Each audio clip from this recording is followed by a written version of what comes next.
தமிழகத்தில் பாஜக தோல்வியை தழுவியுள்ளதால் மேகதாது அணை விவகாரத்தில் தமிழகத்தை பழிவாங்கக்கூடாது என்று தமிழ்நாடு காங்கிரஸ் கமிட்டி தலைவர் மாணிக்கம் தாகூர் தெரிவித்துள்ளார். மதுரை விமான நிலையத்தில் மாணிக்கம் தாகூருக்கு காங்கிரஸ் தொண்டர்கள் மற்றும் நிர்வாகிகள் சார்பில் உற்சாக வரவேற்பு அளிக்கப்பட்டது. இந்நிகழ்வில் தென் மாவட்ட காங்கிரஸ் கமிட்டி தலைவர் உலகநாதன், வட மாவட்ட தலைவர் முகமது, மாநில ஓபிசி பிரிவு தலைவர் நவீன் உள்ளிட்ட பல முக்கிய காங்கிரஸ் நிர்வாகிகள் கலந்து கொண்டனர்.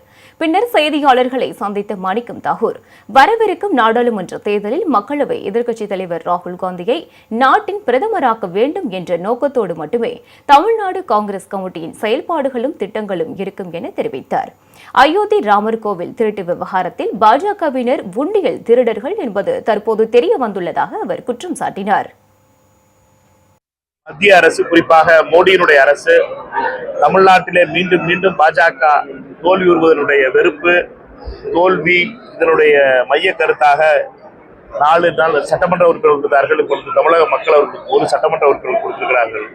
இந்த கவலையெல்லாம் பாஜக காரர்களுக்கு இருக்கும், மோடிக்கு இருக்கும், அமித்ஷாவுக்கு இருக்கும். அதற்காக தமிழகத்தை அவர்கள் பழிதீர்க்கக்கூடாது, இதற்கு அனுமதி வழங்கக்கூடாது.